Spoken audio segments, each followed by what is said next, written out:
with us Peter Dolving, a great member of the Ex-Haunted, now also a member of House of Dolving, Solomon A. Kimo, obviously the Peter Dolving Band, and Rosebow. So, how you doing, man? I'm doing really good. Hardworking and preparing. You know, we're working, recording, and putting out music every week here, and we'll start getting out to do live shows later this spring. So it's good.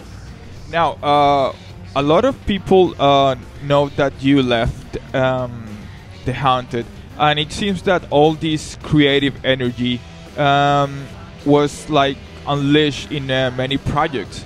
So, which one is the one that you are currently working, or which one is the one that you would like to promote the most at this particular point?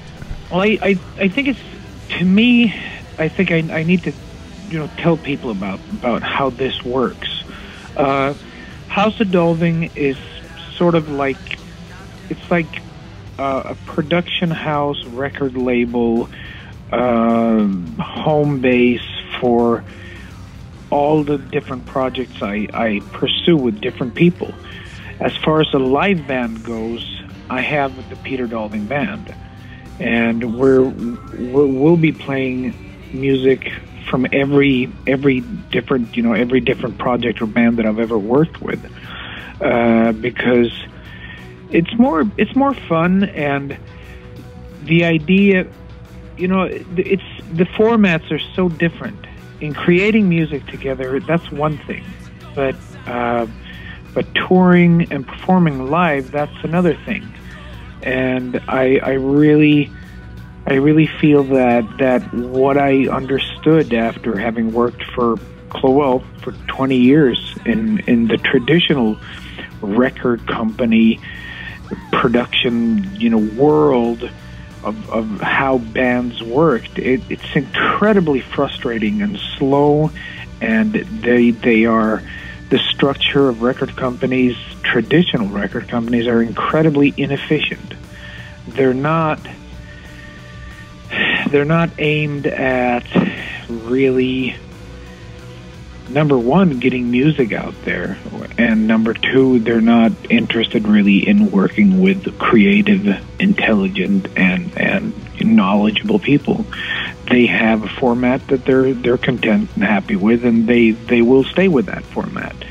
And anything that goes outside of that format, well, if it costs money, they're not going to do it, since that's not in their interest. Also, I think one of the major reasons that I prefer working this way is that traditional record companies, not all, there are some very small independent labels, and I'm not talking about labels like Nuclear Blast or Century Media. They're fixed. Those labels are fixed in a certain defined pattern where they're not really selling any individual bands. They're selling a lifestyle. They're selling heavy metal to people who kind of know what they're after, and they'll buy heavy metal. And they'll buy heavy metal from one of these different labels. But these labels, they don't give a shit which band they're selling. They don't care. They want the artwork to be kind of the same, and they consider metalheads to be idiots, and I don't. I consider people to be people. I don't hold most people in high regard, but people have a right to listen to all kinds of music, and they do. So it's not like people only listen to one type of music. Yes, this radicalism, it's something that perhaps the media wants us to believe, like black metalheads should just stick to black metal and death metal, and so they are the ones who create these subgenres and all this stuff. While when you talk, I mean, like you as Peter, or you as a person, talk to musicians from all over the world, artists are influenced by pretty much anything, while listeners are not. Well, it depends on where you go in the world. I think the fact that a great deal of metal is very Eurocentric. It's very German, and one of the downsides of German culture is that it's extraordinarily normative and kind of square. Yeah. And it goes with most of Central Europe. Central Europe and Scandinavia. It's incredibly conform, and I think they're perfectly happy with that, and the people who enjoy that and that feed that business and they work hard, that they're 9-to-5 job, and they work hard to be pigs for those 5 days of Wacken Festival or whatever, heavy metal festival they're going to spend their money at. It's their right to do that. But I've found, touring the world with The Haunted and touring with Mary Beach Jane and touring with Bring the War Home, I found that people listen to all kinds of music, and people are intelligent and funny, and people do all kinds of different stuff, and they're not predictable, and they're not conform, and they're not all the same, and I happen to love music. I happen to really think that, for me, and I get shit from people sometimes for actually talking about what I think life should be. I think life should be fun. I think life should be enjoyable. I think life is a gift, because there's so much shit in life. Yeah, absolutely. And so if we can enjoy ourselves at least a little bit, and to find common ground and to find positive points in our life and that we can share, that's cool. With the set that we're working out now with the Peter Dolving band, we're playing material all the way back from Mary Beach Jane. We're playing a couple Haunted songs. We're playing songs from Bring the War Home and the solo stuff I've done, and it all works because a good song is a good song is a good song. And with these guys, I'm getting the opportunity to do something that I was never able to do with the Haunted. We're finally, getting to get things to really move in a really cool groove and a more fluid kind of a musical experience. I really enjoy it, and it comes more in the world of, I don't know, somewhere between Mars Volta, Queens of the Stone Age, Yeah, Tips on Liars is your last solo album, right? How reflected all these, let's call it, drama after being in a successful band to go solo? Did you portray any of that energy, or it was a complete different outcome? Tips on Liars.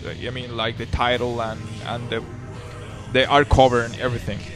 Well, the last 3 years were really, really turbulent for me. A lot of things happened. Not just the thing with leaving the Haunted, but in my personal life as well. And it, well, yes. It was kind of general feeling of things. So the title of the album really is reflective of that period of time. It's funny though, because the follow-up album, the album that we'll be recording this fall, I wrote before Thieves and Liars. So I have the next album already done. And it's a lot more, enthusiastic because Thieves and Liars is a very, very dark record, but it was also kind of an experiment to see if I could write music completely intuitively without stopping in the process.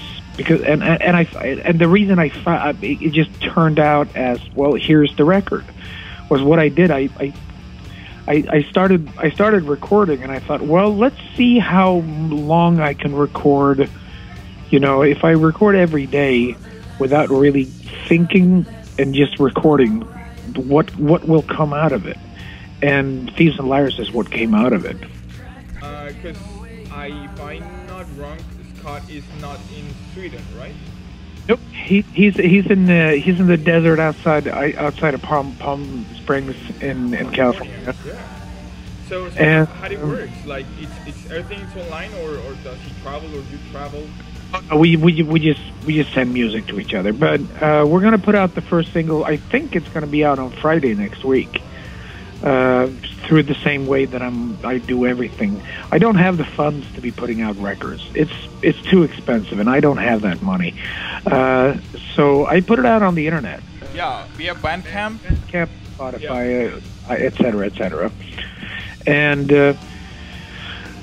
I think that's a great format, you know, and one of those things where if people can't afford to buy it, then they'll find a way to get a hold of it anyway and spread it, you know, which I think is cool, you know, because it's more important that the music is spread somehow than, you know, initially someone making a big buck.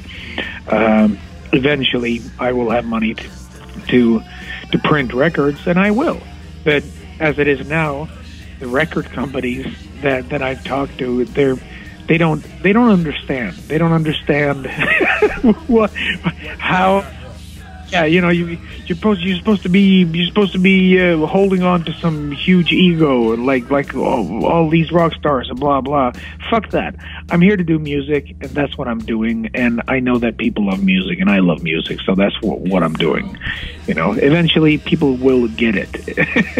Yeah, absolutely. So, I basically saw a long thread that you wrote.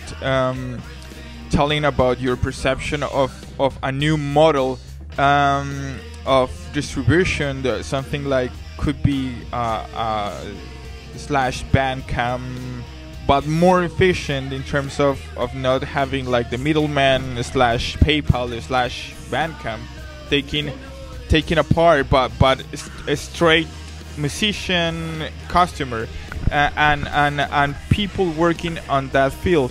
Do you think it's something that could be achievable in the long term? It will be achievable. I mean, people are working on the platform for something like that, and I believe that if you know, programmers all pitch in the same way that they've done with other open source projects, and help Bandcamp out to get it rolling, it'll be up. And it will change the business straight up. It will really change the business. Today, for any, there's no incentive today to except for illusion and regular stupidity. If you're really not knowledgeable, if you don't know anything, then you'll sign a record contract. But signing a record contract in 2013. Is financial suicide. Yeah. It's madness. It's being bonkers. It's just being dumb and self-destructive. It's the most ridiculous thing you can do. You know, you can eat your own poo and it'll be more intelligent than actually signing a record contract. You will get more nourishment from doing that. Signing a record contract with any record company, unless it's a very small, a local, you know, company of friends who know you and you're doing a 50-50 thing, fine, you go with that, but nothing else, because the record companies are not up to date with reality. Yeah, it seems that you probably have been in the talks, I might be totally wrong, with Season of Mist, right? I don't know if that's something that you would like to talk. But I personally think Season of Mist is one of those that still try to be in the good way of business. I don't know what's your perspective about them. I don't know. I've contacted a whole bunch of record companies all over the world to see if we can do something in different territories. because I think that would be a more reasonable model. Almost none of them have called me back. Yeah, I heard you. I absolutely heard you. Now, I'm sorry. Come on. And so I really can't have an opinion about any of these these small labels that haven't gotten back to me, because I don't know. We haven't really sat down and talked. So, but I am definitely open for small vinyl and CD solutions, and well, as far as that goes, because I think when it comes down to it, why should anyone take huge financial risks? And if one takes a risk, why shouldn't it be an equal risk? Exactly, yeah. When it comes down to it, I make music. That's the basic. That's the first. I'm the first guy who takes the risk, because I will invest my life and my time, and my body into creating stuff. And if I go into any kind of cooperation with someone, it should be an equal share construct. If it's not, then because it doesn't make sense. It just doesn't make sense. The way the record companies, in general, the larger record companies, are all set up, they will offer a minuscule of, say, somewhere between 4 to 12% of the revenue after everything's broke even. That's crazy. Yeah, that's something that, and I don't know, you do probably know that most of 2012 big releases didn't happen even 1,000 sold copies, like physical copies. Oh, I know. And we're talking about 1,000, and we're talking about, like, let's call it like people from Nile and some other quote big names bands didn't make a quota of 2,000 physical copies, right? So that's nothing if you see their background and for about 25 years in the business, and so that's something that is scary for new musicians, don't you think? I don't think it is scary. Like I'll tell you why. Here's what. Music gets around. It's always gotten around. When I was a kid, I moved out when I was really young, and we were a bunch of kids who shared an apartment, and we didn't have money. We just barely. We would work weekends and go to school on the weekdays, and we just barely had money for food and rent. But we listened to music all the time. But to buy records, when we bought records, everyone would pitch in, and then we would buy like the one record that we liked the most. It's like, this is one record everyone liked, so we'd buy that record, and then we would all tape it, and we'd give each other tapes all the time. And of course, people are going to do this now too. Anyone who's got any kind of, even whether you have a computer or not, you'll do the same. People will do the same. We'll find a way to put music onto a cassette player or to a. It's the way culture evolves. Yes. It's the most natural thing in the world. So, so the only thing that's really important is to continue. If you love music, if you really feel that you need to make music, that you need to express yourself through music, and that you have a deep need and a desire to become a musician, you should do so. You should become a musician, because being a musician is work. You can act, because there's the live part. You never forget that. And playing shows it's not only about, if you feel like, oh, but I want to play metal and there's no place to play metal. Well, if there's no place right there, then play what's necessary to get you to the next place. Learn how to play different styles of music. Learn how to evolve and get better at what you're doing. And try to master all styles. And then when you get the opportunity to play what you love, you will play what you love. And this is it's a beautiful thing. It's a beautiful thing to work with because it has so many different sides.